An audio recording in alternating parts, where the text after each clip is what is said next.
According to the American Academy of Pediatrics, as many as 7 in 10 kids drop out of youth sports by the age of 13. Kids are burning out from sports and getting injured at unprecedented rates.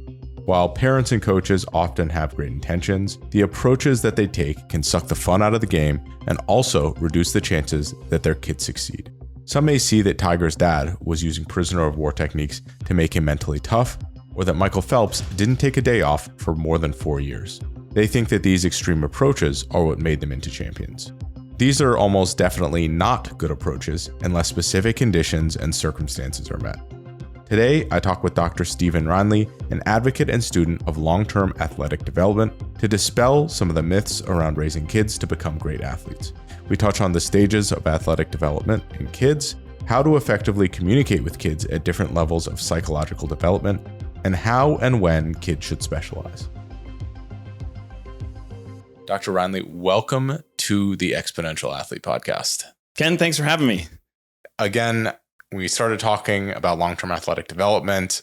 I really liked what you had to say, and I want to bring you on because so many of the athletes that I've studied to this point, they've had varying parenting styles. Sure. They've all had success, Sure. but they haven't necessarily all gotten there the same way.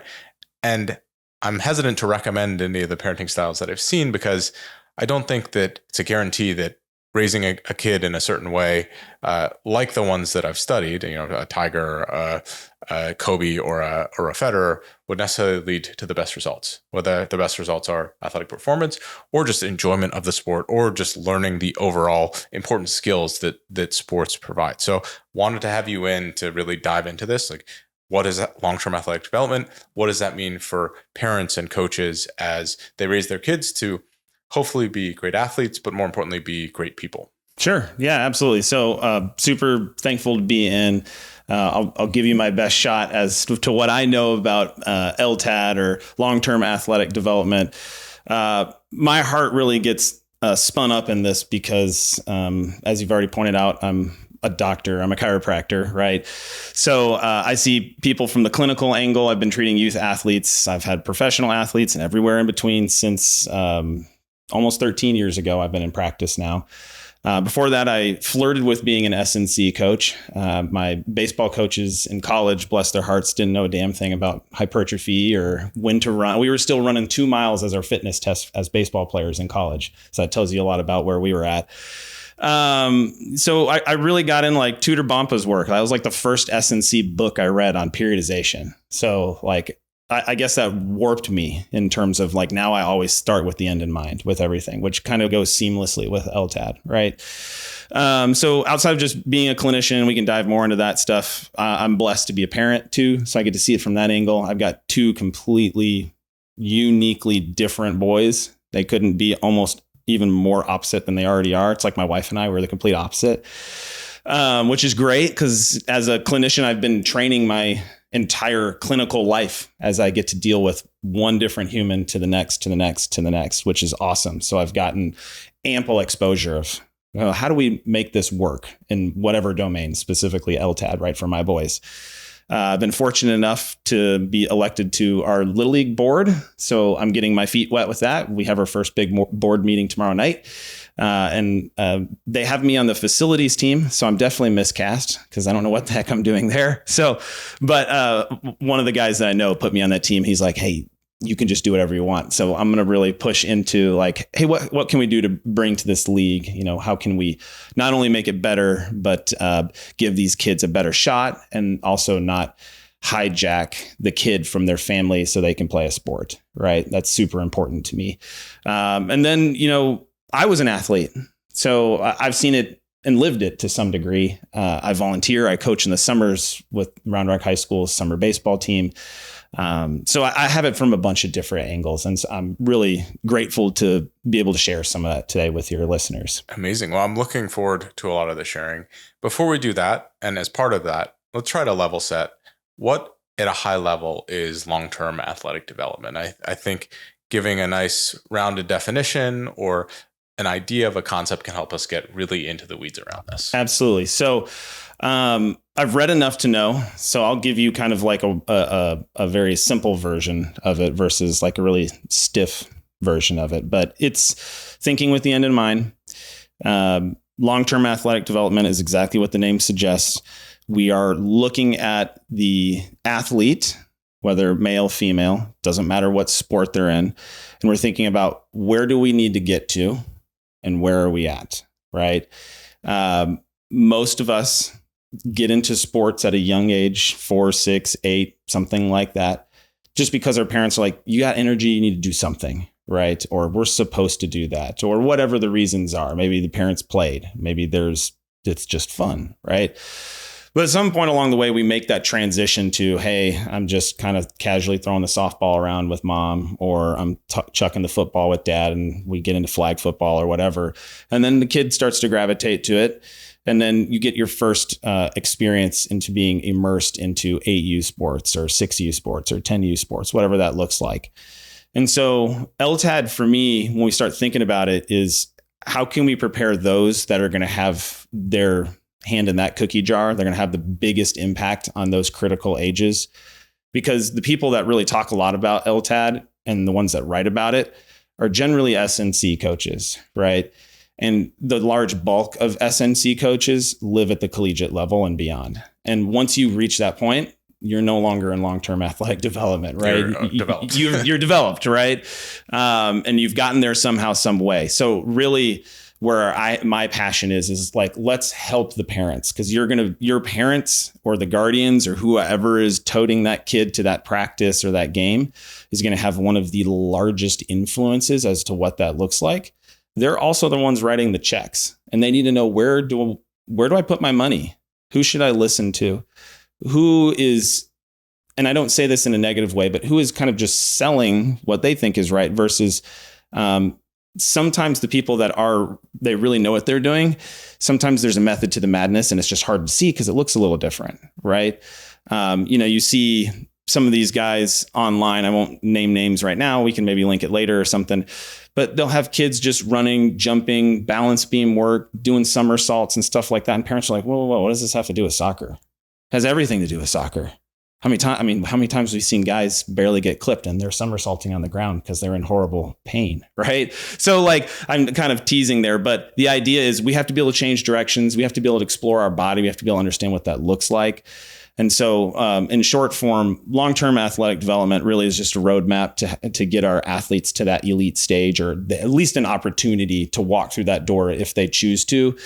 You start with the end in mind.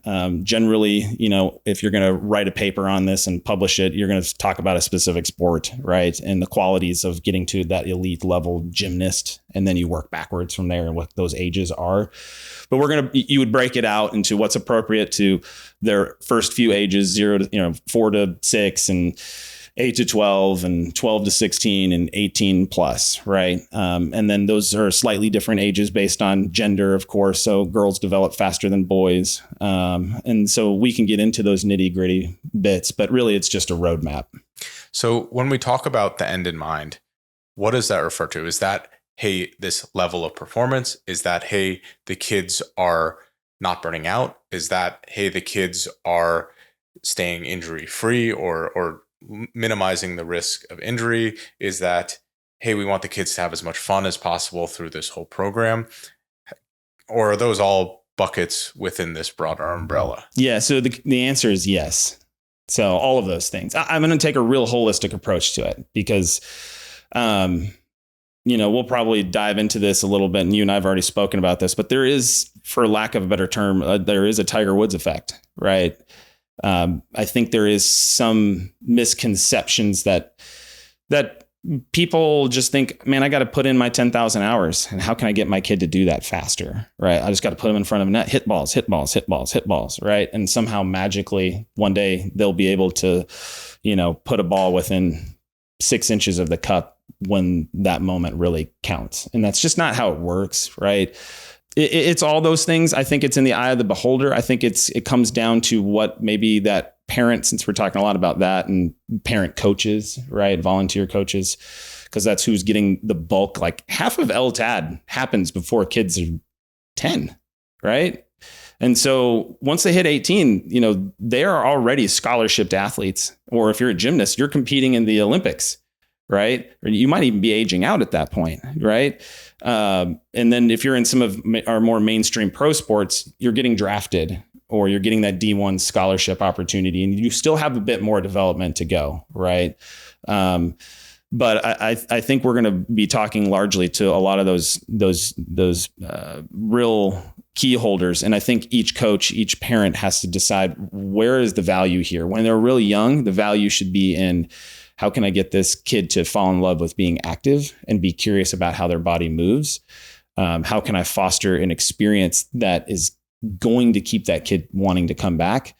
Because there's a huge drop off in all sports when you hit 10 and 12 years old. I mean, I could show you on my phone, since I'm on the board, of what the data looks like of registrants. 6U and 8U are massive for baseball and softball. 10, 12, and 14. Now, some of those kids are going select. So like that is skewed data, of course, but the numbers are still true in the sense that it starts whittling down really quick, right? Kids just like, I don't know, I just rather play on my iPad because it's not fun. My coach was a jerk, or this isn't interesting, or I just sat in the outfield. There was nothing to do, or whatever the case may be, right? So yeah, I think it really comes down to, what are we trying to accomplish? And in my opinion, when we're talking about that age, we're not trying to accomplish, my kid's going to be a pro golfer or a pro tennis player. Let's get the kid to be interested in being active and exploring and understanding how to move their body.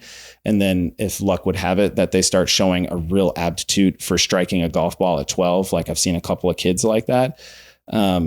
Awesome. Maybe we do lean a little bit. Does that mean we ignore other things? No, but maybe we start leaning a certain way.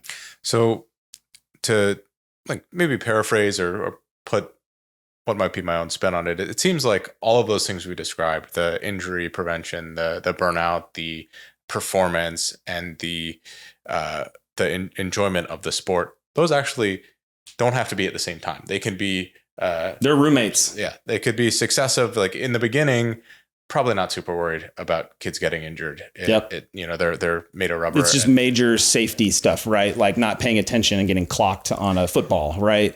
That type of stuff. Sure. But it's so important to foster the love of the game. Maybe towards the other end of the spectrum, they probably wouldn't be there if they didn't love the game and they didn't build that foundation first. Correct. And so they can index a little bit more purely on the performance side or the burnout or the injury prevention side. And so it seems to be like a sliding scale as we move along. You need, like if we start talking about a pyramid, you need a giant base, because, those that are listening that have maybe played higher end high school sports, college sports, or even just competed as an adult, there's going to be a time when you care about something and it's going to suck. It's just going to suck. I mean, I ran a number of suicides or sprints or triangles or 6 a.m. workouts, and at 20 years old, 6 a.m. feels like a death sentence. Now it's just like, oh, I'm sleeping in. Cool. Right. But like, you need a giant base of love for why you do it. Right. And if that doesn't get developed, there is no long-term athletic development if you are burned out. It doesn't happen. Right. So that has to be the biggest priority in the beginning. And we have to nail that, because then you can build on top of that. That makes so much sense to me. Every athlete I've studied, the amount that they love their sport was what many people believed made them successful. There's a great quote about Roger Federer that they said the greatest talent that he had was how much he loved tennis, but also he loved the lifestyle. That's something that's probably beyond athletic development, is like, if you love the travel, if you love meeting new people, if you love your competitors, that's a different. But you could put up with it if you love the sport, even if you didn't like that part, right? Yeah.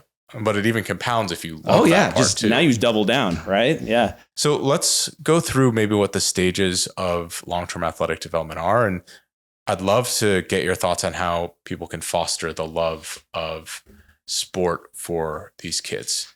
Because maybe it's different for individual kids as well. But I would imagine that there's some major common threads with the enjoyment of sport overall. I mean, I was very fortunate that I really loved a lot of the elements of the sports that I played. I think my parents did a great job on that aspect, but I also saw so many friends as I was going up in the ranks that, they just stopped showing up to practice. Sure. They just sort of, there was attrition. They got into other stuff, and they probably enjoyed other stuff, but it was also like a little bit sad, where it's like, oh, they didn't share this love for the game that I did. Yeah. So academically speaking, right, you have what they call the active start. So that's from 0 to 6, right? So you're just getting them acclimated to playing, essentially. It's basically what you would think. Get out there, play, move your body. You're maybe just lightly defining some rules, identifying what out of bounds is, in bounds is, identifying just the very most basic. Everybody's been to a t-ball game before, if you can even call it baseball, right? But just like you run that way, right? And then you keep running that way. You don't go back, right? So all those sports, whether it's gymnastics, softball, football, basketball. I mean, my kids are in basketball right now, and my youngest is 6, and they're going to travel. Otherwise, it'd just be a whole game of whistles, right? So, you're encouraging them. Coaches are on the floor, right? So they call that active start, focusing on basic motor developments. This is like your traditional PE stuff. Hey, let's gallop, let's skip, let's jump, let's play tag, let's find ways to be motivated to move our bodies, jungle gyms, all that type of stuff, right? Like, so be really encouraging your kids, like, get outside and play, which I'll just take a tangent here, but that brings me to, like, this is the time where free play is important. And sadly, we can, reference some statistics, but the statistics aren't great. Free play doesn't exist. A lot of kids just don't even go outside. There's some kids get outside 5 to 10 minutes a day. Like, how are you going to learn how to use your body if you're not doing anything outside? My kids might be able to, because they are constantly throwing stuff and running around my house, despite me telling them not to, right? But largely, we need to climb trees, jump off things, learn how to absorb force, learn how to create force, learn how to change direction, learn how to be motivated to track somebody down and tag them. Those are all really important, and they transcend sports. They just are. It's just being a human, right? Beyond that, you start jumping into what they call the fundamentals. So someone really likes puns that made this stuff up, but as it sounds, you're just piggybacking on 0 to 6, essentially. Fundamentals. So obviously it's in the name, right? You're learning a bit more about your sport, but really you're prioritizing fun.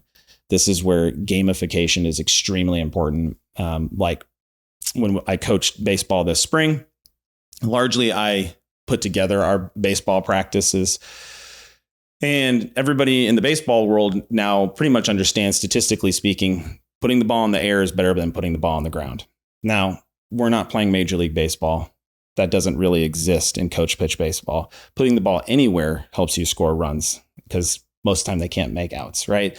So, we're obviously keeping an eye on, hey, how can we make good contact, right? We want to promote that, but we also want to give them some constraints, would be the term, of teaching them how we can get the ball elevated. So one of the games we played, and I didn't create this game, I took it from somebody else, is called Don't Hit the Stuffies, which age appropriate and hitters appropriate. We would put out, if this is home plate where I'm sitting, cones in the area between the foul lines, 10 feet or thereabouts. And I told all the kids, hey, make sure you bring your favorite stuffed animal to practice today. And they're like, okay, why? And now we put them out there. Don't hit Mr. Giggles or whatever, right? And, they're going to hit them. But now they're motivated to figure out how to elevate the baseball. Fundamentals, right? Okay, sorry, cheese ball. But you get it, right? So whatever sport you're playing, whatever it is that you're doing, you're still working on what that sport is, but we're trying to find a way to turn it into a game. We're trying to find a way to make it interesting. We're trying to make it in a way that I'm not sitting there, okay, get your elbow up, do this. Okay, your bat path has got to be like, no kid's going to understand. Adults barely, you've taken golf lessons. I've taken golf lessons. Yes, it's so hard, right? They're like, I am trying to do that, right? Now try herding cats with 7-year-olds that aren't paying attention and they're bored, and then you're trying to teach, like, it's just not going to happen. So make a game up. And we had other games beyond that. Like, we wanted kids to learn how to swing the bat hard with intent, or throw the ball hard with intent. I don't care where it goes, just throw it that way. And there's a giant tape measure, rewarding points. And eventually that led to giving them baseball cards based on who threw it the furthest. So we had our own, like, baseball decathlon, if you will, where we had hitting based events. And we had throwing and defensive based events. We had one called NASCAR, where we would roll them grounders and they have to learn how to shuffle back and forth. I didn't say drop your butt, move your feet like this. I didn't give them a plyometrics lecture. They just learned how to move their bodies to do that, right? So at that age, as I referenced before, 6 to 12, it's pretty important that you make it interesting for them, okay? Then you start to move on what they would call learning to train. This is where you're still prioritizing fun because you're still kind of in that middle-ish adolescent age, 9 to 12. You're starting to put together some thinking, and you start to understand the sports. Like my oldest boy is 8, turning 9 this fall. He's going to 10U baseball. He knows how to get a force out on the field, right? Basketball this summer, he's learning not to travel. Last year, it was all traveling, right? So now we're starting to piece concepts together. You're still gamifying things. You're still teaching in that vein, but now you're starting to work in that direction where, you're refining just a touch, I guess you might say, but you're not making it so refined and so reductionistic that it becomes labor, because that's the next stage. That's where you train to train, right? Like once you start getting above 12, now you start having some development in the brain department, and you start and we'll talk about maybe Jean Piaget's ways that kids learn and go through development cognitively. Once you start getting 12, 13, 14, you start thinking abstractly, and you can start putting together ideas and drawing them together. And that's where you can start suffering a little bit in your training, because there's a carrot at the other end of it. When you're young, it's hard unless daddy says, hey, you hit that ball off the tee over my head, we go for Slurpees at 7-Eleven, right? And that's like, they can see it. Versus like, hey, man, we got to do a lot of running today because we got to be conditioned for the fourth quarter. That's really hard to see, but you can do that in train to train, right? And that's the next step, which is generally 12 plus through 16. And that's where your intensity starts to ramp up. Weight training starts to take not center stage, but starts to take a larger role here. You start trying to pack on a little bit of meat on your frame, sport dependent, of course. This is where lessons sometimes become really important. And then finally, you start jumping into train to compete. And that's where it starts to move off from training and playing and prioritizing fun and sportsmanship to now you're earning that scholarship, or you're earning that place, or you're trying to get drafted, or whatever the next step is for the particular sport. So there's a lot in there. There's a lot. I tried to keep it tight, but there's just so much. Well, I mean, we're going to go deeper into a bunch of these different areas, which I'm really grateful for the time. Something I'm interested in that process, in that evolution. How do you mix extrinsic and intrinsic motivation? So you're talking about, hey, you hit the Slurpee we get a Slurpee if you hit it over my head. I think there's 100% a role for that. On the other side, we also want the kids to enjoy hitting the ball for hitting the ball.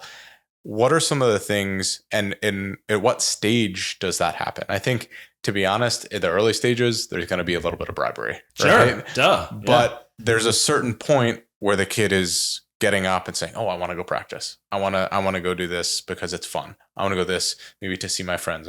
There's ulterior motives that are not necessarily to win something shiny or to like accomplish some discrete task. They like that process. Where does that fit into that development scheme? Yeah. So if I had to give you a multiple choice test, it's like 12, right? That would be the answer you'd circle. But in practicality, and having worked with people, and as I've said before, I'm a chiropractor. I do a lot of soft tissue work, which can be uncomfortable. I'm in the business of selling changes to people's bodies, right? And most of the stuff I do is temporarily uncomfortable, needling, active release, whatever. And one thing that I've learned in that process is, even as adults, we're all kind of kids still, right? Like, you're going to needle my quad, but it helped so much last. I know, so I've been getting a lot of reps at this for a long time. Now I just have a captive audience where hopefully they love me and they're stuck with me. Right. But the reality is the answer is variable to some degree. 6 is definitely not the answer. Everybody out there that has kids will understand, like, you are constantly bribing your children. Right now, you have to take that with a grain of salt. Right. Like, sometimes they do have to learn to listen to a little bit of authority, and you have to give that in a loving way. But when they're younger, I would say it's a sliding scale. You're heavily leaning on some of those things. I will tell you, with my older boy, he's definitely a pleaser. He's got a very soft heart, and one of the biggest. Baseball is a huge thing in my life. Like the Cubs play 162 games a year. I don't know. I probably watch pieces and or listen to pieces of 138 games. Like they're just on when I'm doing dishes or driving home from work or when I'm out rucking at night or what. Like I'm going to catch parts of it. And if I don't, I'm reading about it later. So like it's just going to be in my house. And so what I don't want to do is my boys feeling like they have to please dad to play baseball. Right. So I was real hesitant to be his coach. I've been real hesitant to like really push him. Like he doesn't practice a lot. My older boy, my younger boy is just like, I can't get him to put the ball down. He's like, Dad, let's play catch. Let's play catch. Let's play catch. And he's 6, right? And that's every parent's dream. It's like, oh, you're motivated, right? And as an adult, that makes sense. If that was an employee, it'd be like, well, I'm hiring that guy, right?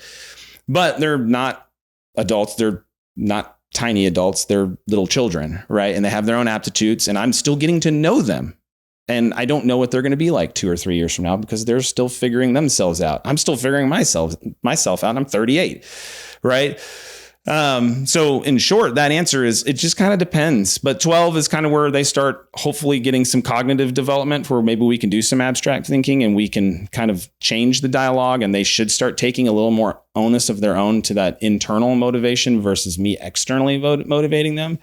But the reality is it is going to be a sliding scale. It will be dependent on each kid. And sometimes you do have to spin it where my older boy, I had to tell him like, hey, daddy knows some stuff about baseball and he's here to help you, but you have to ask me. I'm not going to constantly rail after you because it's for you. Baseball is for you. And we don't have to do baseball, but it's for you. So I've had to like really be purposeful with that message to him versus the other kid. I don't think I've ever said it to him once because he just wants to. That makes so much sense. And I think there's always this either or of like, hey, it's either extrinsic or it's intrinsic. And a lot of the research I've seen is that they can both be used effectively. The goal over time is for these kids to be more intrinsically motivated. Correct. But I was just doing this research on Michael Phelps. I'm pretty deep in that. He has this whole list of all these things that are intrinsically motivating to him. And it is a long list.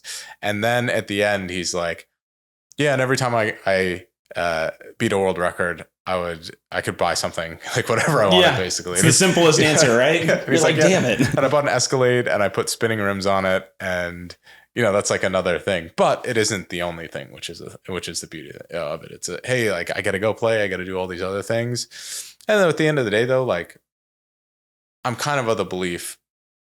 There's a little bit of intrinsic, extrinsic motivation that you can't force. If like a kid is like, hey, this isn't for me. Yeah. Then like, you're not going to magically make them. Sometimes the current is real strong, right? And, sometimes you can't outrun that current. And I think a parent or a coach just needs to be able to check their own projections, right? Would it hurt my heart if my boys were like, Dad, I don't like baseball? You're damn right it would. It would definitely hurt my heart a little bit. But I also have the responsibility of being an adult and this isn't for me. I had my chance and I'm not going to ruin their chance because of some unmet expectation or whatever. My projections all over them. And as adults with developed frontal lobes, you should get there. It's hard. I'm not saying it's easy, right? And hopefully I won't have that dialogue and then I don't have to put my money where my mouth is, right? Call me in 10 years and be like, so how's that going, man? Well, don't worry. I did it to my dad twice. See, like it's tough. Like, and that's the reality. And I feel particularly blessed because I get to do this 15 times a day and have for the last 13 years. And that's why I'm so excited to be here, because not everybody gets that chance to get all these rehearsal reps. And I'm no perfect parent. I do my own screw ups too, or coach or whatever discipline you want to put me in. But I think just keeping a healthy level of distance and going, how can I best serve this human in front of me or this cohort of humans in front of me? And just constantly keeping a curious attitude around it in a sense that, like, yeah, maybe I do need to check just a little bit. And then sometimes you're in a slump and you just got to keep swinging too, right? And so sometimes you just do need to be persistent and your kid will finally show up. So through that process also, we talk about gamification. And one element of gamification is technically competition. What is the role of competition throughout that process as well? I love it. I'm thinking about, so I'm an assistant coach. I don't want all the responsibilities. It's perfect. So I get to design the practice and do all the fun. Our head coach on our baseball team for the 8U, now turning 10U team, his son that's on the team is wicked competitive, like super competitive. And then we've got some other kids that just aren't, right? And so as a coach, again, in my opinion, from a long-term athletic development standpoint, your job is to roughly understand what that means and what that roadmap is. But your job is to interpret what's in front of you, right? Like this is just a petri dish and nobody's telling you what's on the dish. Your job's to interpret it, right? So, okay, this kid's not maybe showing me classic examples of being competitive. Why? Right? And then don't say that in a negative sense, but like, why? Maybe he just comes from a house that they're just not very competitive. Okay, so he doesn't know how to be competitive. Maybe he's got a really competitive older sibling and he's just been beaten constantly. So maybe he's a little defeatist. Okay, well, now I got to coach that out, right? Maybe he's underskilled. We had a kid that was on the spectrum, didn't know, right? And dad told us like at the very end of the season, and he didn't want his kid to be treated differently. So I get that, right? But long story short is competition is great. And I think it gets easier to manage as you get older and you're already, the self-selection has pushed people to be highly competitive because they're 17 or 22 or whatever. When they're really young, you have a very broad spectrum of what that looks like. And then, of course, somewhere in the middle is the middle, right, in terms of middle ages. But you're going to be balancing these two things. So if you're an SNC coach at, some big university, right, you have a ton of alphas in the room. Competition is probably pretty easy. You probably have to learn, like, I can't do too much because I'm going to either get them all pissed off at each other or someone's going to get hurt or whatever. Right. And if they're too young, if you do too much competition, maybe you create, I wouldn't call them cliques, but there are these separations where you've got your really young alphas and they don't know they're alphas, but like, they're just really competitive. Like, I got to be first to everything. I got to be first in line for everything. And then the other kids that drag behind. Right. And it's not, maybe they just don't know how to compete yet. Right. I really like that answer because of two reasons. So the first is, I think all great coaches, including great parents, you sort of have to take every kid, every experience as its own thing. It's like an N of one sample. Yes, we can compare against other things, but there isn't a one size fits all approach to all these things. Like some kids might be competitive, some kids might not be. Understanding that and like diagnosing and say, hey, what does this mean for the role? I would also say, I would imagine competition ramps up over the course of this because you might have I would imagine there's a lot of kids that just haven't fully developed and they're getting beaten down because they're physically less mature than the other age cohort. Absolutely. And you wouldn't want them to quit playing the sport because they're constantly getting thrashed when they might be skilled. They might have a lot of these prerequisite things to be great. Their body just hasn't caught up yet. And I would imagine that there's a lot of kids that wash out because of that reason. Absolutely. Which is unfortunate. But on the other side of that, I don't think that there's any college athlete or maybe like Division I college athlete that's not competitive. It would be very weird. You'd be an outlier, right? And maybe, it's sneaky too, right? Like not in the classic sense where it's like I'm the alpha in the room. Maybe they're more reserved, but like when you get them in the middle, like, I don't want to corner that guy or gal. Right. So moving, after you've defined the stages here really well, I'm interested in maybe the counter examples or the things that go wrong along the way. There's a lot of maybe bad examples of what raising a kid to play sports is like. There's a lot of examples that get used and, in my opinion, bastardized. Sure. So you look at Earl Woods and how he raised Tiger. I think actually Earl did a lot of things well, but the things that he did well are not highlighted by the media. They highlight, he used prisoner of war techniques on Tiger to make him mentally strong.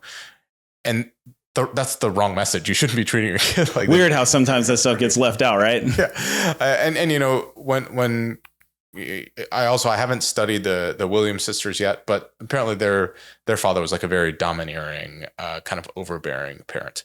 I'm interested in to maybe your view on some of those more classic examples and the difference between what people are pulling out versus what maybe the actuality is, or what, or maybe the lessons in what they shouldn't do. Yeah, I think, I don't know. I just get this sense, as a clinician, I hear, what can we do to prevent this injury? Because obviously I'm working with hurt kids. Nobody's showing up telling me how great they feel and they just want to be there. Right. So, and then when I'm watching as a parent, or I'm watching and observing and interpreting as a coach, I think there's this thought, because we've had so many stories of stellar athletes, right? Like we are in this first, I think we're starting to get to the tail of the comet of this first generation of like the Tiger Woods effect. I think we've kind of talked about a little bit, where it was like, oh, I just have to work really hard, which we're finding out obviously is not true. Ask, 1,000 musicians that have never been discovered. I'm sure they worked really hard too. Right. So, I think there's this feeling amongst parents. It's a sprinkle of guilt. I got to make sure I give them every opportunity. My parents, they did a great job. I don't think they laid in bed at night thinking, did Steven get all of his opportunity? Maybe they did. I don't know. I haven't asked them, but probably not. Right. But like as a parent now, and I hear that amongst my peers that are parents, it's like, oh, I got to make sure they get the best, or I got to find the right ex-coach, or I got to go to the right gym for that sport. Right. And so I don't know.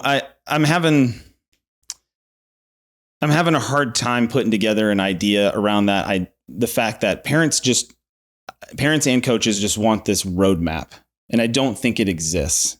I think the most tried and true method is to love your kids, love your athletes, put them in a good environment, and then let them develop, and then give them some of the tools, right? Make things accessible, and you're just gonna have to see where it goes.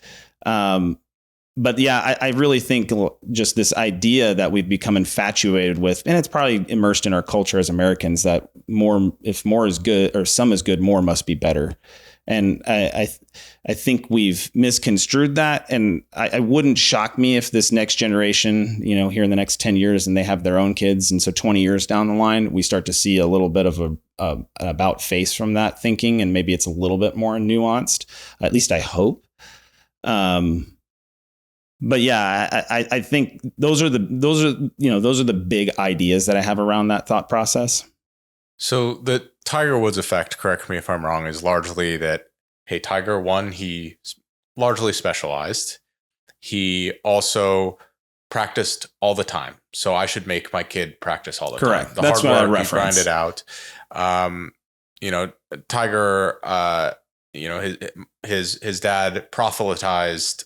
I probably pronounced that wrong, but like we talked up Tiger all the time, said he's going to be the second coming, that he's the chosen one. He's all this stuff. You see that with like a LeVar Ball or something like didn't that work as well. So. And then also maybe he had these sort of out there approaches where he was very hard on Tiger to make him tough. He'd jingle keys in his pocket and all those types of things. And some of those I don't think are super defensible. I don't think the proselytizing is super defensible, talking Tiger up. If you were to defend it, it would be saying that, hey, Tiger, he is giving Tiger purpose beyond golf. Sure. If he's going to mean something much more than golf, that is actually taking a little bit of pressure off of his golf, because he's giving him something bigger to look at rather than like this golf is not something I still believe in defending at all. But if I firmly believe that people are just always taking the wrong message out of Earl Woods. Something that you talked about earlier in this, in the development. One of the things that Earl was great at was gamification. Mm-hmm. He made it fun for Tiger at every step of the way. He made golf less challenging. He would do this thing called Tiger Par, where he'd make the hole shorter and give Tiger his own par. And he could shoot for the specific target that was at the level of him. He wasn't out there saying, hey, we're going to make it super hard at the beginning. We're going to like make you grind it out and practice and do all this stuff. And to me, that's like, oh, we're doing this the correct way. We're doing this in a way that is making it fun and the right level for a kid at this age. He also, one of the things he's most proud of is that he never asked Tiger to practice once. It was always Tiger's idea. Yeah. And so all these parents are like, oh, Earl Woods, he's having him practice all the time. It's like, no, it's actually kind of the opposite. Tiger was the one that always wanted to practice. Yeah. And to me, those are some of the things that like, it's the wrong message from the right intention. Sure. And again, I'm not defending Earl. There are some things that I really don't believe that he did well. But if we look at the minute the like small details in what he did, there are elements that we could learn from that are probably positive. But we just take, he's doing this like mental training and all this stuff. And I mean, like, to spin that into an analogy that I think that we all can understand, right? Most of us are going to suffer from, some type of disease of lifestyle, right? Stroke or cardiovascular event or cancer or whatever. Like those are the big hitters that take us home. And I mean, I don't live a perfect life, right? Like my macros aren't perfect all the time, right? So if we just take that analogy of, you can do all the right things and you can still have a widowmaker while you're out running at 52. Yeah. It happens. You can do all the right things and your kid has an ACL and maybe they never really come back, which would be very odd, but it happens, right? Because that's largely very successful return to sport. But unless they watch the video with Zach Woodward, yeah, exactly. Right. So, but you get my point. Like there are outliers. And if there are outliers in the negative, there are going to be outliers in the positive. Right. And maybe Earl did just enough of the right things. And maybe Tiger is that very rare 1%er, half percenter where those things made sense to that person that only Earl would understand because it was his kin. Maybe, if Earl would have been just a coach they hired, maybe he wouldn't have that intimacy of that knowledge to know, I know how that kid ticks. Right. And so that, as I think, I don't know if we touched on it yet. We've definitely talked about this, I think off camera, but it's, in my opinion, the people that have the largest pull on their athlete are the parents. Because you drive in the truck home from whatever sport, practice, or game they're doing, right? You're the one that's developing them. And I see a lot of parents that just offload that responsibility. And I'm not going to pass judgment as to why that happens. I'm just saying, I just see a lot of that where they're like, well, isn't that why we hired the strength coach? Isn't that why we have the extra practice for basketball? Isn't that why we have the running coach or whatever, right? And what I think would be valuable for a lot of people to understand is I think we need to put that back on, and not in the sense that I think we're going to see a ton of pro athletes because there's only so many seats on that airplane, right? But because you continue to develop that bond, and that's something that you can take on forever, right? That's why a lot of people are like, oh, you should learn to play golf when you're young because you can play it forever. Well, you should learn how to develop a relationship around athleticism with your kids because you can take that forever too. And then you also have, maybe you do find that path where you have found a way to keep that kid interested and motivated so you can jingle your keys and whatever that looks like for that kid, right? That's a hill I'm willing to die on, is like, we just need more parents not involved in the sense that they're willing to write all the checks and drive them all over, but just play catch with them at home, kick the ball with them at home, gamify it at home. Parents, I can't say all, but like I had to learn how to play again too.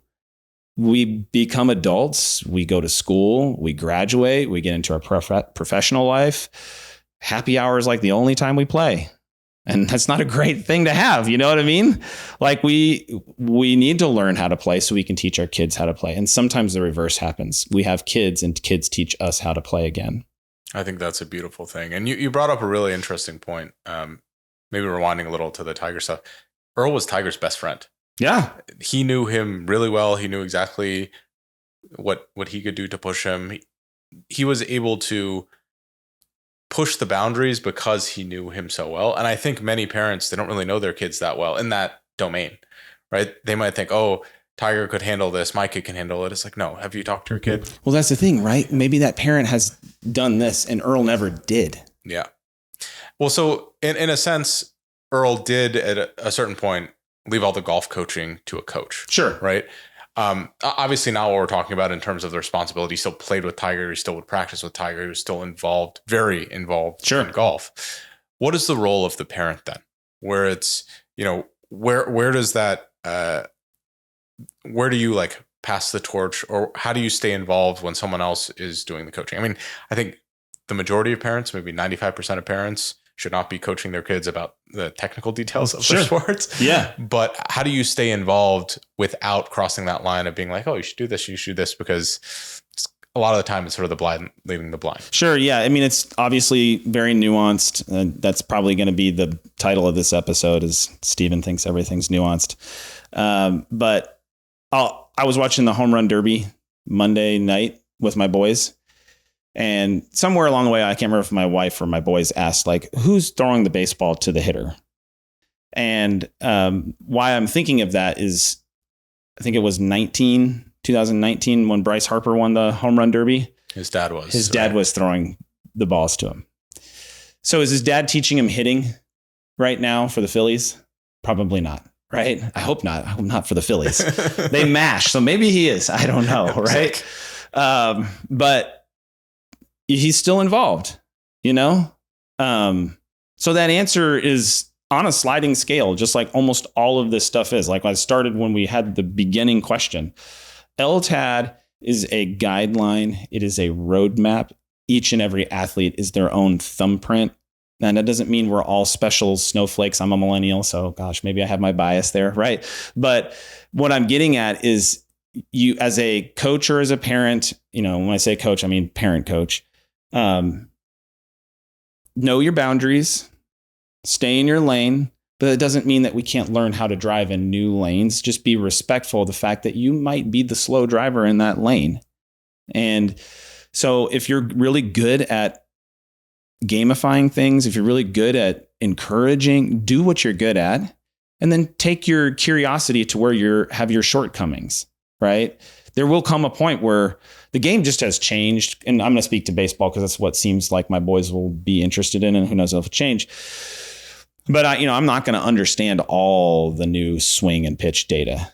It's just a large chunk of it just didn't exist. And like, I'm not sitting on fan graphs every day. I have a business to run and all that stuff. And so there will come a point where I just won't understand that to be able to teach it to them at a microscopic level, but I might be able to understand it at a very macular or a macroscopic level, right? And then I can share that with them. And then if I've developed that bond because I knew where to give, as opposed to I got to hold because I'm the parent, right? Then maybe we have that discussion because they allow me into it. And that's, I think, the biggest thing that you hear a lot about is like, oh, they got to 15 and they shut me out. Every kid's different. Maybe you did all the things right as, parent, coach, and that kid was just going to shut you out either way. But I think you give yourself a better chance to keep having that bond, keep developing them, and still having some role in that outside of just writing checks, which is what happens to some parents. And some parents are in that spot because that's what they wanted from the get-go, was to just write checks so I can drop them off. Thank God I got 2 hours to go do something else. That kid's driving me crazy. And I'll be straight with you. Like, sometimes I want to punt my kid right out the window. But again, that's why at this stage of my life, I should have frontal lobes to tell me, bad idea, be patient, right? You only get to do this once. So it seems like the best thing a parent can do is to, one, like, observe it and just be involved. Yes. Right? Be involved in the way you can, and also be curious. I mean, involvement could be rooting for your kids. Right. Involvement doesn't necessarily mean playing catch with the kid. If you're unbelievably uncoordinated, right. Like, if it's dangerous for you, don't play catch. But yeah, like, just being, like, showing up. It's good parenting. It's just show up, right? And make sure that they know that you care, and you'll be surprised how far that can go. And then if you just let your guard down just enough to be fun. Kids are, have you ever seen a kid at a playground? They make friends with everybody, right? And so your kid will find something for you to do with them. And we're talking really young here, right? Now, when they start, running faster than you at 14, right? Okay, that's a little different discussion, right?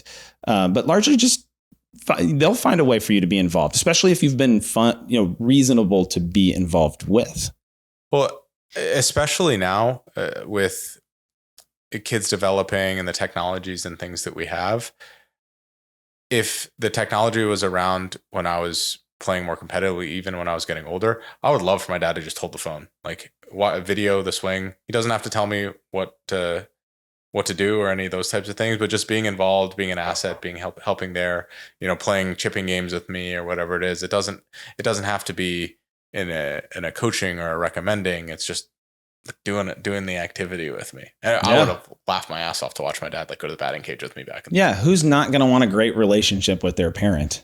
Right. Yeah, there's like a 20% of our music industry is rated songs around not having great relationships with a parent. Right. So if we're just speaking in that vein and from an LTAD standpoint, just be involved. I like that. And so obviously individual kids have their differences, but there are common threads with cognitive development. I was wondering if you could talk about some of the stages of cognitive development and maybe what the implications are of that on how you should interact with your kids, how coaches should work with kids, and the different maybe messaging that they could have at the different stages. Yeah. So one thought I have that I like to say is, from an LTAD perspective, age is basically like the BMI, right? So body mass index. If you're familiar with body mass index, it's basically your height and your weight, and it tells you, are you obese? Are you in the right category? Are you too thin in the right spot or too fat or what have you?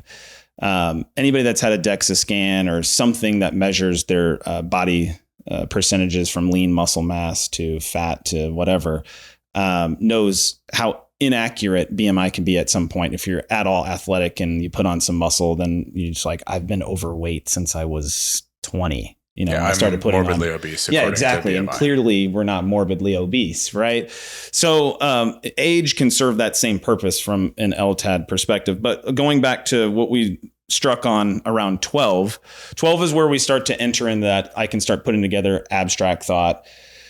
So that's when we start pivoting a little bit and we start, learning to train / training to train / training to compete and win. And that's, again, that sliding scale as we go more towards embracing suck, because you're going to need it in the fourth quarter, or you're going to need Earl Woods to jingle the keys, because you're going to have a massive humanity hoping you make that putt, and your heart's going to be going 160 beats a minute, and you're trying to do something very calm, right?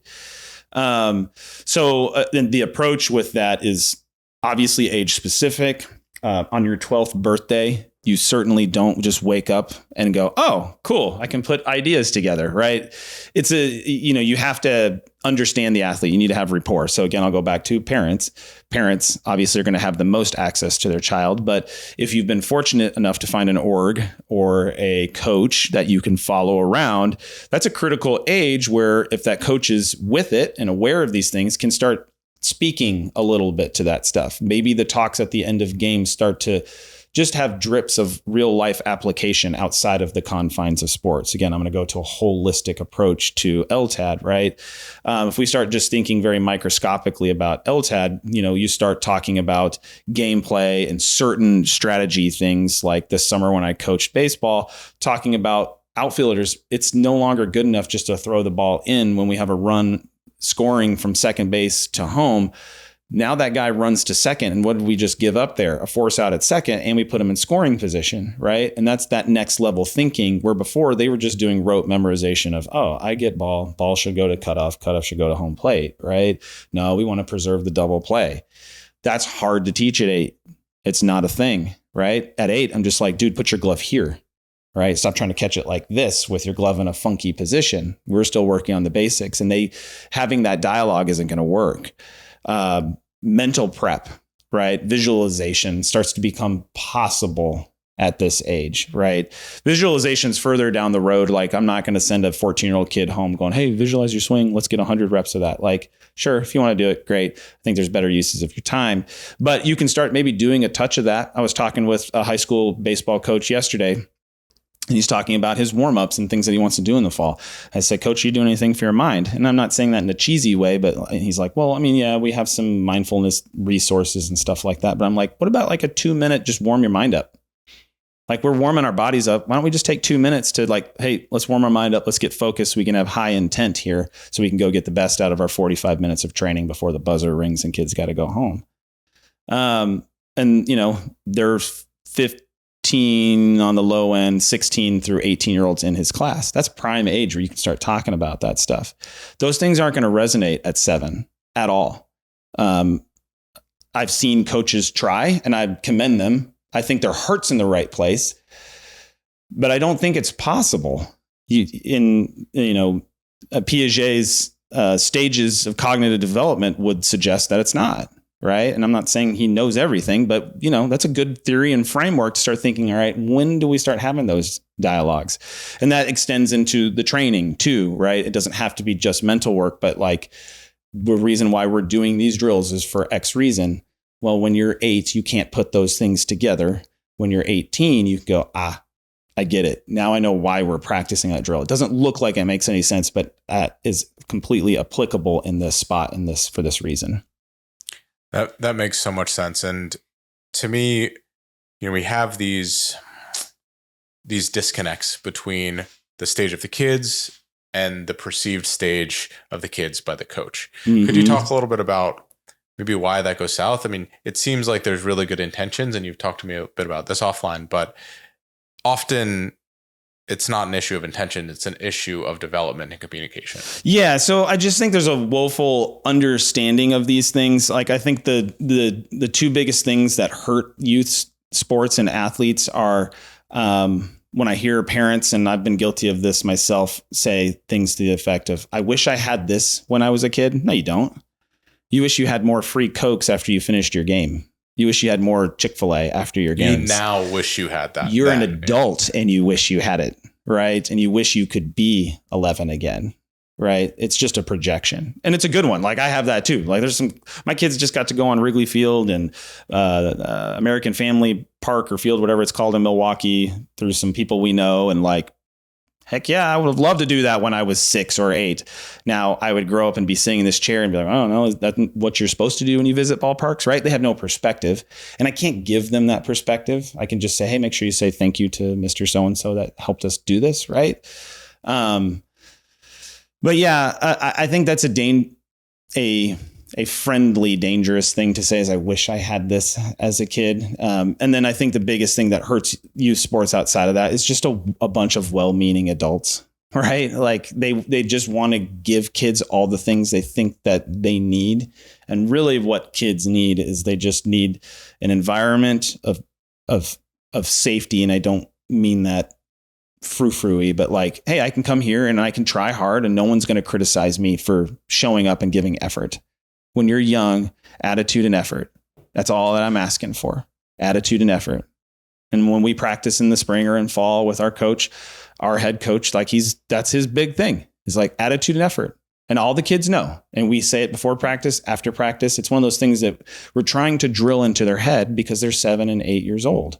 They're not you and I, where I could tell you, Ken, attitude and effort. And I'd see you next week and go, yeah, attitude and effort. Right? Because it makes sense to us. We can think that way.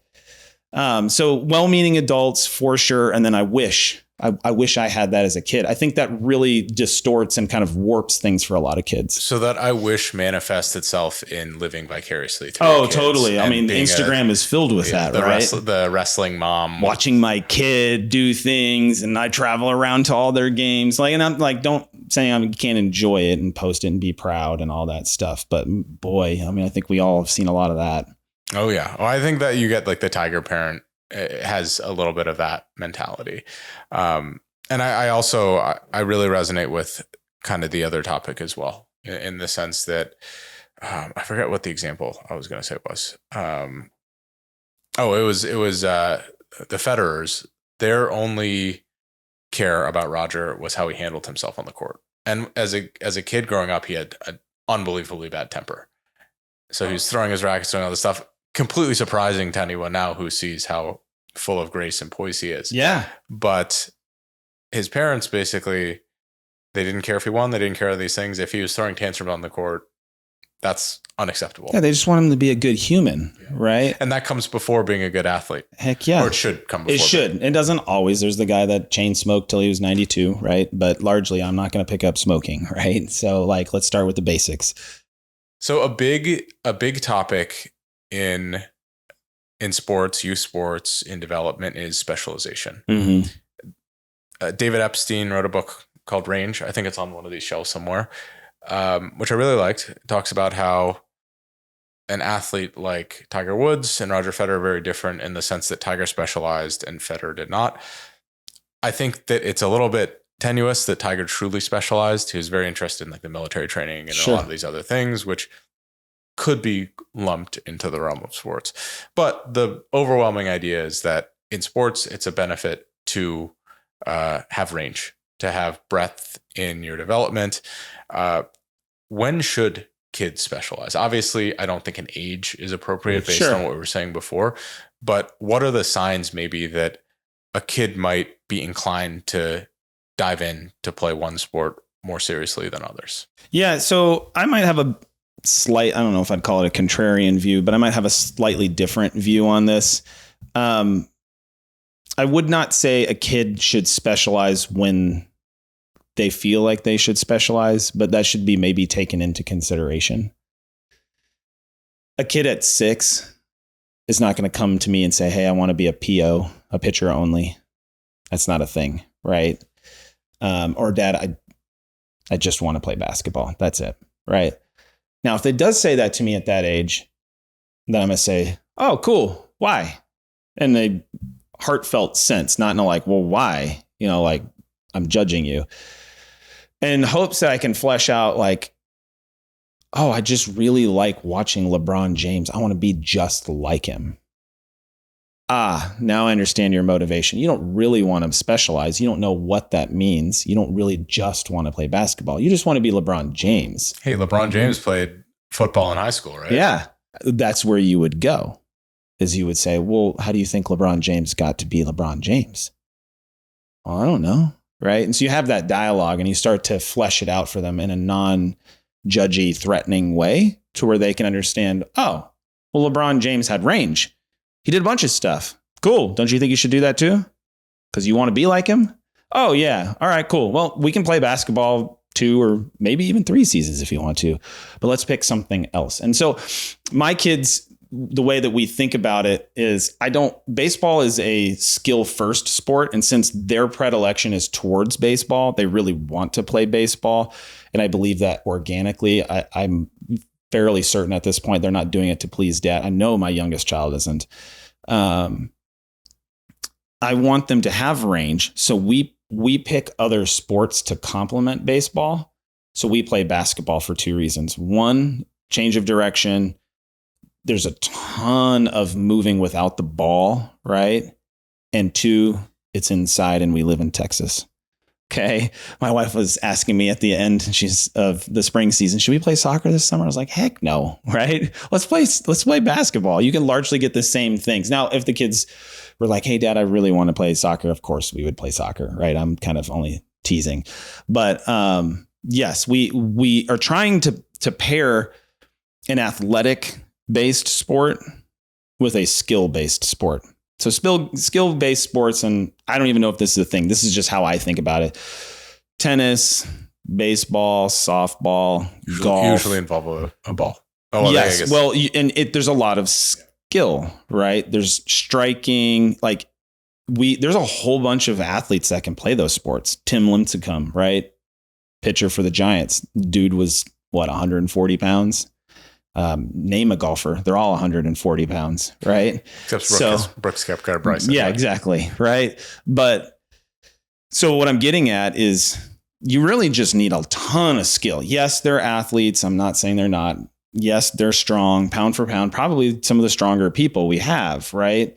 But there's a lot of skill. There's a reason why the NFL might draft an athlete, right? Because the dude can run fast and jump high. Sweet, we'll find a spot for him. It's the classic, the guy can mash and hit homers. Great. I don't care if he can't play defense. We'll figure out where to put him, right? So, and then over on the athletic side of the world, where you have to have athleticism, otherwise you'll get smoked, is football, is basketball. Largely soccer. Soccer might straddle a little bit, right? Probably it's like a spectrum, right? And like, correct. There's this spectrum. side is probably like swimming, right? Where it's like the physical conditions and sprinting, and then you're a unitasker. It doesn't translate to many other sports, right? And so I just want my boys, so they can get some of that range, to have a complementary. Because if we did baseball and golf, well, we might be missing some of the same stuff. Yeah, exactly. So I don't know if that answered your question. No, it did. I think that there's also some large benefits that you described earlier about learning how to use your body. So I had Dr. Will Wu on, one of the leading experts in motor learning, and you're not really going to get a skill upgrade by like a transfer from tennis to baseball, right? You're going to get better at baseball by practicing baseball. But by playing tennis, you're probably going to get a better understanding of how to pivot, of how to move your body, of how to do the opposite force, like a forehand versus backhand. Sure. I really love jujitsu, because jujitsu teaches you how to fall. It's like one of the first things you do is you have to learn how to fall. If you get knocked over in any sport, if you put your hand down, like, you're probably going to break your arm. Yep. And if you do that wrong, probably going to regret it, and it's going to set you back. Right. So it's like, oh, I've developed these human skills from sports that transfer largely for injury maintenance. There's other things that are going to pass, like balance, I think, or some of these meta skills, but they're really not going to show themselves in the like, oh, I hit the ball further, I made better contact. They're going to show up in, oh, I got an extra 3 hours of practice in over the course of the last 3 weeks because my body felt good. I didn't get injured. I didn't do it in that way. And I think that there's a huge benefit to that side. Sure. A huge benefit to being able to get more hours in, get better conditioning, get some of these other things that is completely overlooked. And it's also like, baseball or golf, kind of unilateral movement. In one direction. It's not good for your body. Yeah, for sure. Yeah, it can make things, and it's good to have some variety and range and all those things. And from the specialization standpoint, as I'm realizing, maybe I snippeted out on the answer there. Specialization to me is where you forego developing other parts of your athletic skill set in lieu of trying to really double down on what it is that sport demands and requires from you. From just a short form answer academic standpoint, you're really going to start specializing when you hit 15, 16, 17. That's where starts to happen. High schools, or if you're being forced to. You're being forced to some degree, right? But to my point earlier, where I was saying I might be a bit contrarian here, the biggest problem I see in specialization, if we're just talking about reasons why you shouldn't, is largely just a volume problem, and then you end up getting hurt because of it. Can you only play a sport but still not be specialized? There's a path for that. As long as you're jumping on the trampoline, getting free play in, running around with other kids in the neighborhood, that's not a sport, but it's still developing some range, right? If you're on a screen and you're getting toted to your golf lessons, and then you come home and you're on a screen, and then you're getting toted to, Spanish, and then you're toted to a math learning center, and like you're doing nothing but sitting and golfing, then we got a problem, right? So if your kid is really showing an aptitude at 9 and just like, Mom, I just really want to golf. That's all I really want to do. I just really want to swim. Great. I don't think there's a problem with that, as long as we manage volume. It can't be year round. It can't be all the time. It can't be many professionals. Like, you have to realize they're still children. They still go through growth spurts, and we can get into that in a minute. And we have to, at that point, be really, really purposeful with managing their volume, and then encouraging them to get some other form of physical activity with a high frequency. Well, let's get into that topic of injury. I think that that's a really important one. I mean, it is related to specialization as well. And we look at even Tiger, who was, I think it's fair to say early on, he was very specialized in golf. By the time he was 18, when he was going off to college, he had to have his first knee surgery. He had to get some stuff removed, largely from how he was snapping his knee. Right. I mean, an 18-year-old having a knee surgery from golf is unheard of, right? Yeah.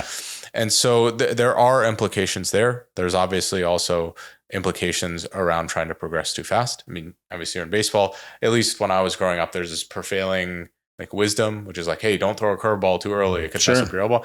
I don't know if that necessarily still holds true. Yep. But I think the idea of it is, there's stages to development. If your body gets to a certain point, there are things that you can physically do more safely.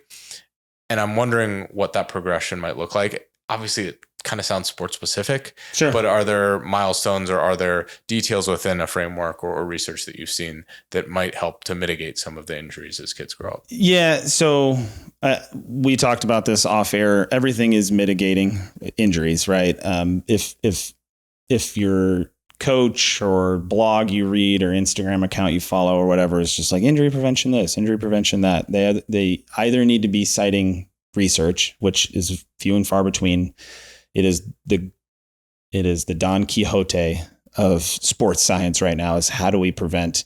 One thing I love to tell parents when they ask me, how do we prevent this from ever happening to my kid's arm again? Just sit on the couch. Is my favorite thing to tell them is I said, have you ever read the book, The Arm? And they're like, no, it's written by Jeff Passan. And I said, you should pick it up. And so what he does very eloquently, and I believe it's the first few pages of the first chapter, is he basically tells us where we're at.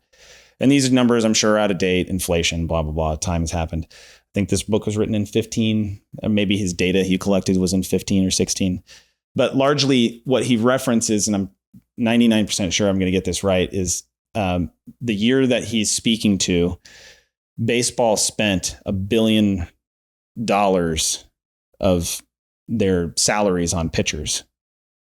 Half of that was spent with them on the IL. If you don't think they have a reason to solve throwing-based injuries, you are sorely mistaken, right? They can't solve it. So I want you to understand what you're up against. So, I like to deliver that message, not in a nihilistic, well, nothing matters, right? But we've been fed this lie by influencers, and I don't say that negatively, but people in positions where they can say things and maybe they have skins on the wall that give them credentials, or maybe they just have a lot of followers, right? Or maybe they know how to sell. And I don't believe that is a thing. I think there are a very small handful of things that help us mitigate injuries. And again, I'll be a bit of a contrarian on the specialization thing. If you are, and my true belief with specialization is it's a volume problem. It's really not the fact that just a kid never learned how to do one other thing because they didn't play soccer while they played football, right? I think we might have a bit of a bias when we look at great athletes. LeBron James could have probably been a tight end in the NFL. I think everybody says that, right? He probably could have been a great soccer player, or could have been a really good first baseman, or if he has the skill, right? Steph Curry, dude, probably could play on the PGA Tour. Knows, but he's a good golfer. Yeah, you know what I'm saying. But like what I'm saying is like these guys are just talented. Yeah. They have Maseratis of nervous systems that can help them do things that clearly you and I can't because we're sitting here talking about it, right? And we were decent in our own right, but my point is that it's the volume. That's the hill I would die on. Is we're going to ultimately find out it's the volume. Is we just have to be mindful of, if you do specialize, chances are you're going to get a few more reps at your skill, which then leads to likely having a chance being better, one of the better players, which then likely leads to more gameplay, which then likely leads to more exposure because you get invited to all-star things or whatever versions of that stuff exist for your sport, which then likely leads to, I'm enjoying this because who doesn't like to do stuff that they're good at? So the kid now can talk their parent into playing another season. And then before you know it, they're constantly doing whatever that sport is because they have all of the goodness driving them into it. And I mean, I love ice cream like the next person, and my brain's going to keep telling me to eat it because of the way it tastes. If it's all you eat, you're going to be. But yeah, you're going to get sick, man. At some point, it's going to catch up with you. And so am I so staunch in the fact that I don't think kids should get a variety of exposure to athletic endeavors? No, not at all. But I do want to just I want to pick at that thought just a little bit, because I think we put that idea of, if my kid just plays 4 sports, he's on a pedestal, And I don't think that's entirely accurate. I think when we have an honest conversation about it, I think there's going to be a lot of, well, yeah, that makes sense, right? Like, duh. No, but I think a lot of people treat it that way. And I think at this point, it's just accepted theory to where we just go, cool, I'm moving on with that direction. And you don't really pause to think about it and go, well, maybe there's not all the truth right there. Yeah. Well, I think you can also have a volume problem when you play a lot of sports too. That's also true. And that's something that, Range, the book doesn't talk about. But if you're completely burning yourself out and you're going between all these events and you have all these competing schedules, that can be overwhelming for a kid. That sucks the fun out of it. Yeah, you can get burnout just because you're overscheduled. Yeah, doing all of the right things, right? Well, let's talk a little bit more about burnout. I'm interested in where maybe that originates. Obviously, there's some very likely a lot of parent involvement in that. If you're pressuring your kids to do things that they're not really enjoying or don't want to do, that can cause some stuff. But there's also the changes in how sports are coached or sports are viewed as kids grow up that I think might also play a role. What's your view on that? Where does everything fall? I think, burnout is going to go a lot in the direction that we just spoke about, right? It's the environment that you create for the athlete. Is the athlete trying to please a coach, a person in authority, a mom, a dad, a grandparent, whoever? Is the athlete in it for the wrong reasons? I think burnout in youth is no different than burnout for you and I in the workforce, right? If I'm just in my job for the money, at some point that's just going to fall flat. If I'm just in it for the fame, at some point it's just going to fall flat, right? I think we could put together a pretty lengthy list of that. So I think kids need free play. They need some little victories. They need to be celebrated, especially when they're young and they're that under 12 and they're still concrete thinking and they're not really abstract enough to where they can suffer some defeats and it not be mission critical for their ego and their person. They can overcome those things and build a level of resilience to that stuff. But each, just like you and I and all of our peers and our family members, we're going to have different tolerances to that stuff, whether that's nature, whether that's nurture. I don't know. There's probably some degree of both. What's home life look like? Like when I coach kids in the summer, and especially some of the kids that maybe struggle with their attitudes, I really try hard to think to myself, Stephen, you may not know where that kid's coming from, right? Maybe they have a broken home. Maybe they have a fly off the handle dad or mom, or maybe there's a death in the family. We did an icebreaker 2 years ago with our group of kids, which was like, tell us something interesting, just something goofy, right? At the beginning. And one of the kids goes, yeah, my dad walked out on me when I was 2. Yeah. Right. And so he played it up with laughter and stuff. And I guess that's how he copes with it. But to that point, if we didn't do that icebreaker, I'd never would have known, unless his mom comes like, hey, I just need you to know he doesn't have a dad. He hasn't been gone since 2. Right. So maybe that kid burns out because he doesn't have a father figure in his life. Or maybe he's learned to quit, or just there's so many things. And so it's going to go back, like a lot of this stuff, to the relationship and then listening. And you don't need to be hyper vigilant and go, oh my gosh, he missed an hour of sleep last night. Maybe we should cancel the tournament this weekend, right? But you just have to, everybody knows the heartbeat of their athlete or their kid if you spend enough time with them, and you can go, something's not adding up here. He's kind of been shorting on his meals. There's been some behavioral issues that are just a little bit off. It's been kind of dragging his equipment to the car. What's up here? Something's off, right? And then you got to know the temperament of the athlete to kind of be able to poke around there, right? Because even as adults, sometimes we'll outlash and we won't really know why. And then you sit down and unpack it and go, oh, it's because I have a tough coworker or I have a tough client. And then you're projecting it on somebody else or something else, right? And kids are the worst at that because they are meeting their emotions for the first time. And as a parent or as a coach or whoever, you're trying to help them label it and identify it so we can have a real dialogue about it and go, well, why are we not enjoying swimming anymore? Honestly, I've just lost a lot lately. Okay, well, let's talk about how we can win more often. Or it's just work. Okay, we haven't done anything for some free play, right? We haven't done anything to keep you curious. That's one way that I safeguard getting burnt out is I do stuff like this. This scratches the creative side of being in this profession. But also I like to learn. I try to keep that beginner's mindset because then I get to go, I'm going to use that on Monday, right? And so with kids, they haven't learned how to camouflage all these things just yet, hopefully, right? So you just have to pay attention a little bit, and it goes right back to that thing that we talked about before, which is just show up, build a bond. And then when you see that burnout, then you're going to start probing and trying to answer or ask some questions and get to the root of where that's coming from. And sometimes it's just, oh man, we just got to tweak your mindset just a touch. You're not a loser, man. You just missed a race. You've won. This is the first time you've lost. Right. And then sometimes I think we have specialized and maybe we've pushed it too hard or we're overscheduled or maybe they're shifting. Maybe they're afraid to tell their coach, I just don't like gymnastics anymore. I kind of want to chase boys. I mean, how many guys in high school that we played sports with just I don't know. Yeah, discovered girls. See you guys later. See ya.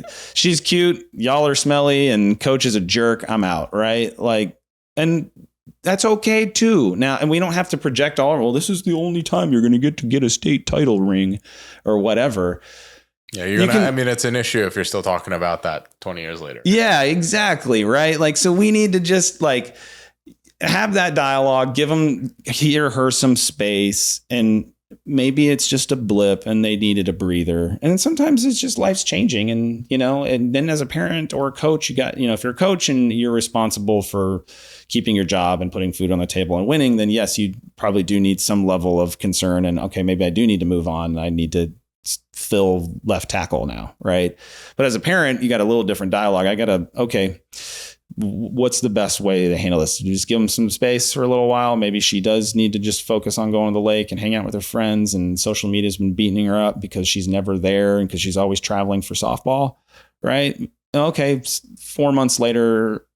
Okay. We've moved that out their back. Right. And then sometimes it's just, that's it. And you got to be okay.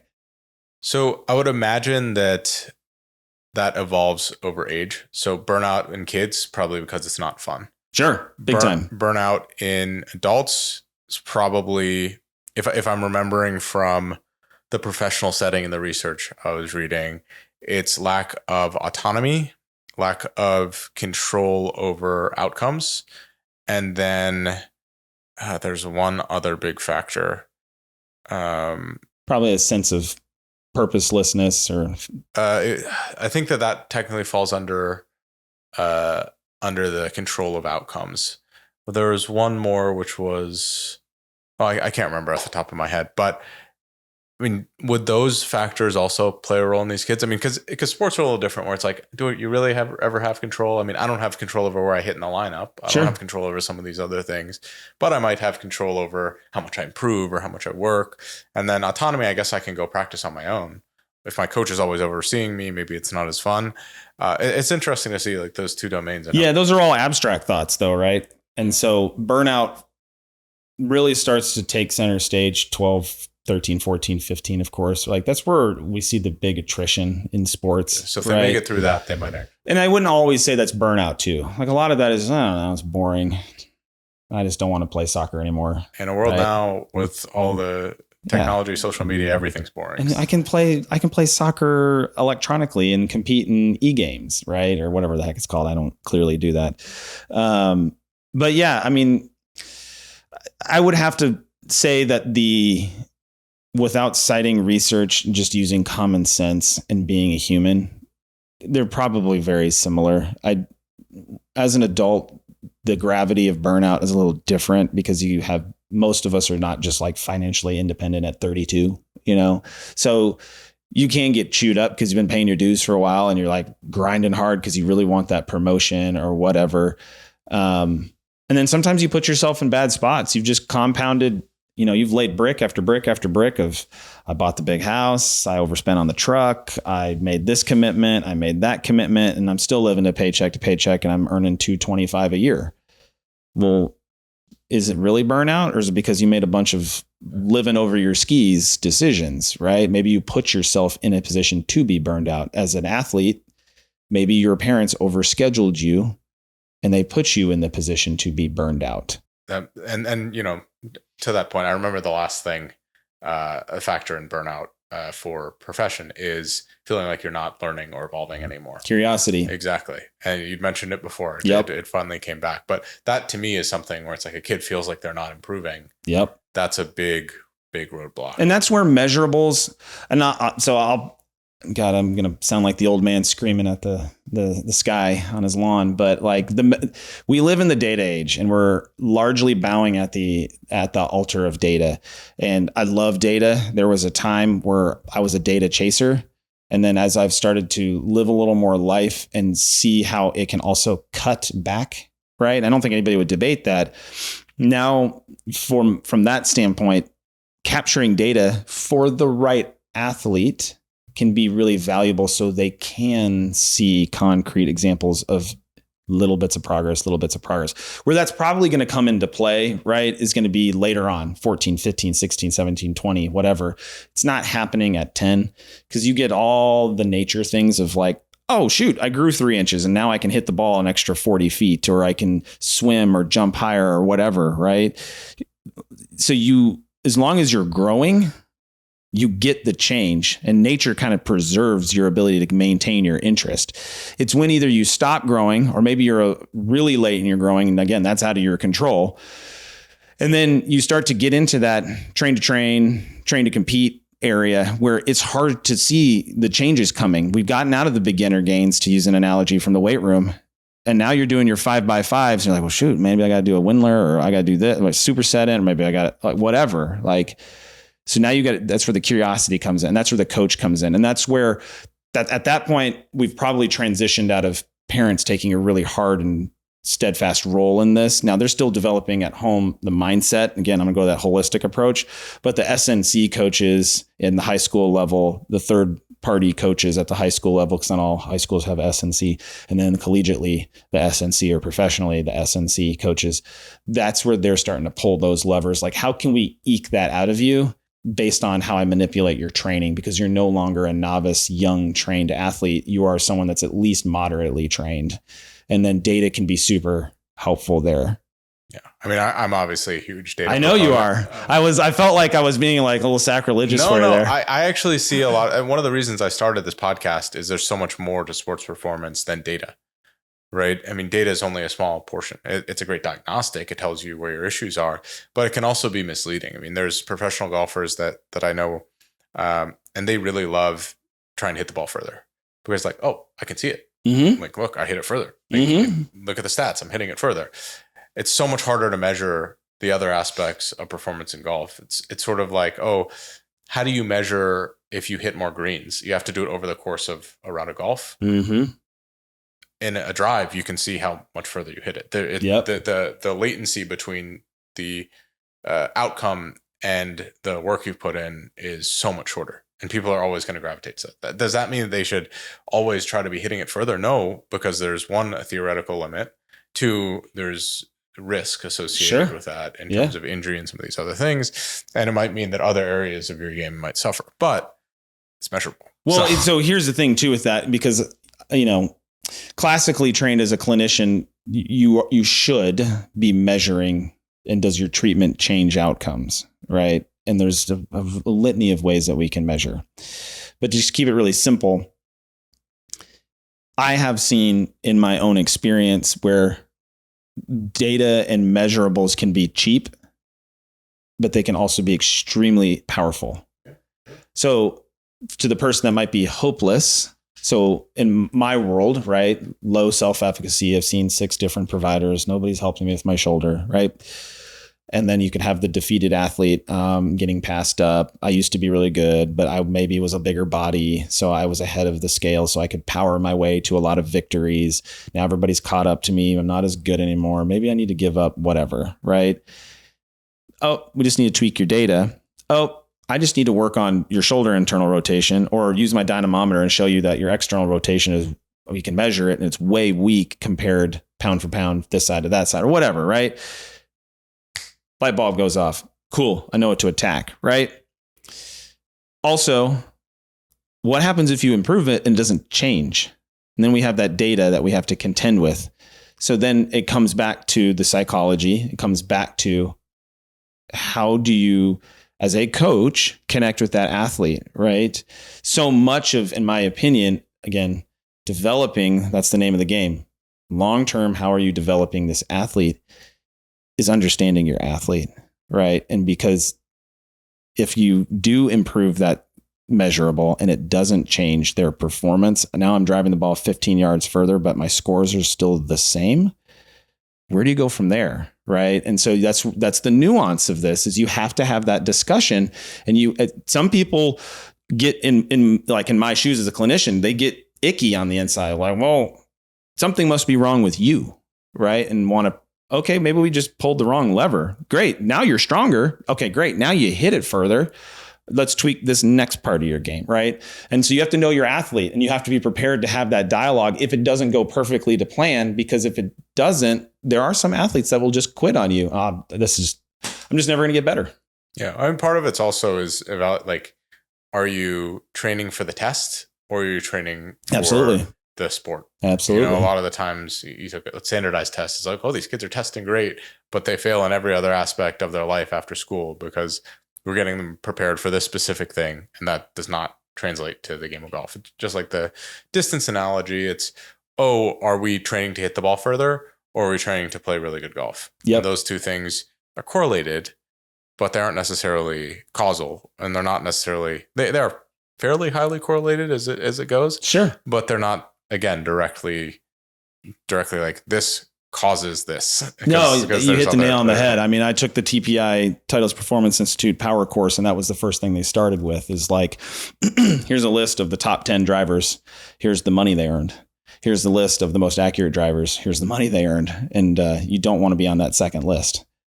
Yeah, it's a very, very interesting. Yeah. I mean, who cares if you hit a bunch of fairways? You're not going to earn a lot of money. Go just grip it and rip it. Nuke it. Yeah, exactly. Thanks, Brayson. I'd love to end with your thoughts on maybe finding the right coaches for your kids. Like, what are some red flags? What are some green flags? Obviously, this varies by developmental stages, but something we're seeing in a lot of athletes is they have coaches for long periods of time. A Federer had Severin Luthi throughout a large portion of his career. His strength coach, Pierre Paganini, throughout his whole career. Tiger had a bunch of different coaches, but there was like a common thread between all of them, is that he was trying to make and evolve over time. That could also be a viable strategy, is get a coach for each stage of your career. But I'm interested in what parents or what athletes maybe should be looking for in these coaches. Yeah. So to keep it, because I can get long-winded, obviously, to keep it real simple, the big things, right? Highly critical, rarely, if ever, praise, perfectionistic, right? Like all the things that you wouldn't want to have in your own coach. Like, if you're the parent, if that coach makes you feel uncomfortable, imagine how your kid is feeling, your athlete is feeling, right? Now, do we have to have a coach that's a therapist? Not necessarily. Sometimes it's helpful, right? Like, more bartender than therapist, right? But I think the big thing is going to be the obvious red flags. They're over prescribing. Maybe they're way over their skis with providing tools or implements or training tools that are just mismatched on age. You know, I'll go to baseball because that's what I know so intimately well. 9-year-olds shouldn't be throwing weighted balls. Like, the whole program. Like, I love to poke fun at people. I'm like, what happens when they play and it's raining? Is it really 5 ounces still? Like, and so parents can like understand, get like, okay, like I don't have to be that ridiculous, but should they be throwing a 3-pound ball? Probably not. Right. So what I'm getting at is those are like the biggest, big red flags. Then it starts to get very nuanced in terms of you got to find a coach that resonates with your athlete. And that, to your point, can change from age to age to age or period of time or what have you. Or maybe a coach understands their boundaries, go, look, we've had a really great run. I just don't think I can take you to that next level. That's a coach worth keeping. Because that coach, it's just like having a doctor. Yeah, they'll go out and look for new stuff. They'll go out and they'll be curious. Or they'll just refer you. Yeah. I got my first 5-star review from someone I referred. I didn't know that was a thing around 12 years ago. I was like, oh, cool. Right. And so there's just, I think humans innately can sense a touch of humility in people. And if you're not getting that vibe at all, that to me starts to throw up some flags. Sometimes some coaches just really struggle at being a little vulnerable. I mean, say coaches, people, right?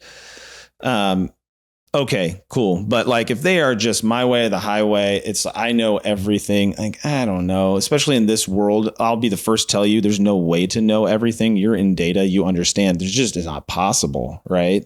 That's why we're creating AI, right? So those are the big red flags. When we start talking about selecting coaches, like you got to believe in them. Narrative creates a placebo in all aspects of life.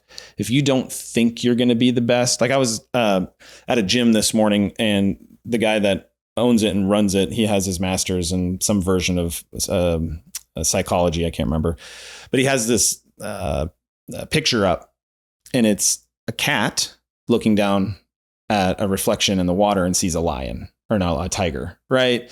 And so like, sometimes you're just bigger than you are, not because you've been puffed up by mom and dad or by your coach, but just because you believe, right? And we all know how important that is in life. So you need a coach that can help you get you to believe a little bit more in yourself, right? Like the what's the saying? The sum is greater than the parts, right? So that's a coach worth hanging on to. So how does that coach interact with your athlete? How does that coach make your athlete feel? What does that athlete say to you when they're riding home in the truck? And do they like Coach Rob?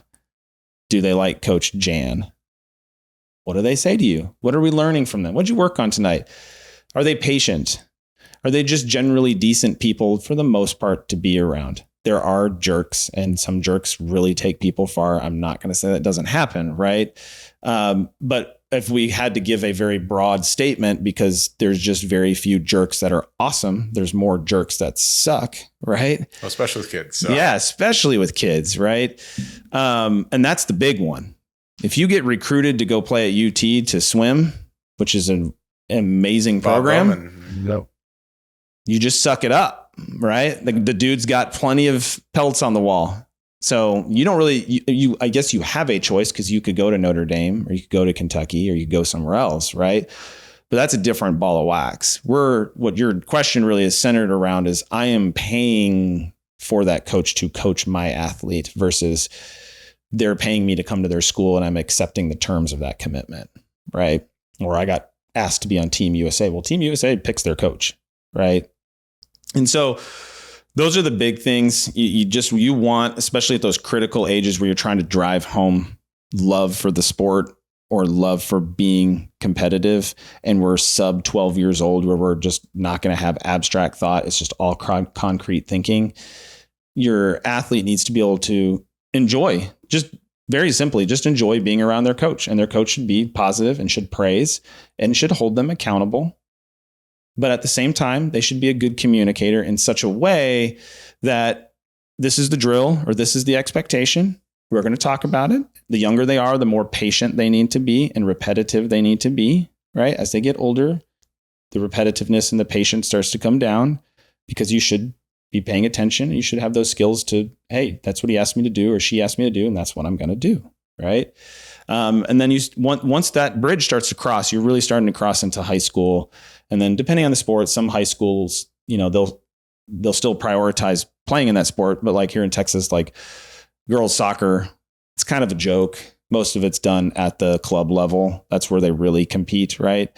And so you're also kind of pooling resources too. Like, what can that coach also provide off the field? Do they know a bunch of coaches at the next level? If that's my goal, if my goal is to go play Division I soccer or whatever, that those things are valuable too. So we can't negate the fact that those things are worth looking into, but it just highly critical, especially in the young ages, is just is a no-fly zone for me. It's just, there's no value in it. It just turns kids off and makes them not enjoy. And where's the benefit in that? Yeah, that makes sense. It seems like in the early stages, the goal is to have a coach who's a great educator.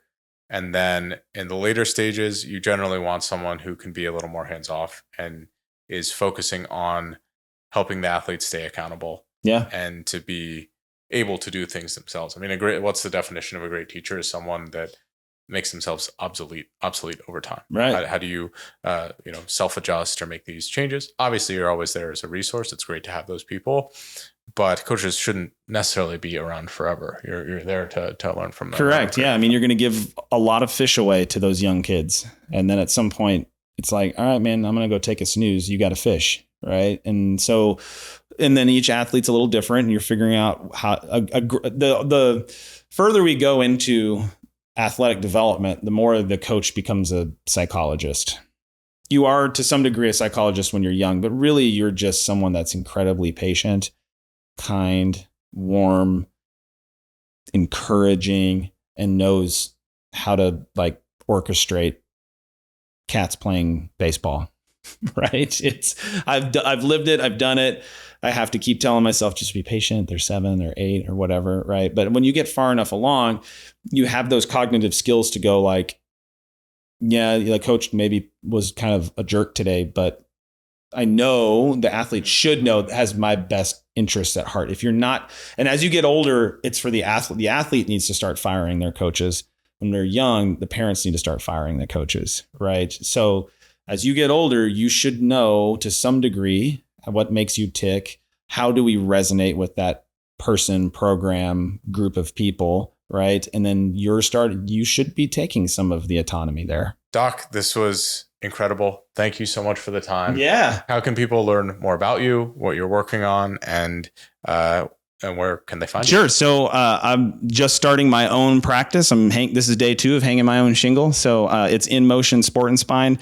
You can find me on all the socials and whatnot. I will have a physical location here very soon in the North Austin, Round Rock area. And then, of course, you can find me at just Stephen Reinlie, whether it's Reinlie on Facebook or Instagram and all those places. Amazing. I will leave all those notes, all your links in the description as well in the show notes. Thank you so much. Cool. Yeah, it was great.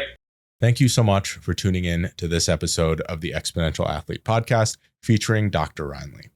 If you enjoyed this episode, we'd really appreciate it if you just shared it with a friend, someone who maybe has a kid or someone who is a coach that is working with developing athletes. I'd also really appreciate it if you left a review on the show. That's one way for us to build this community together.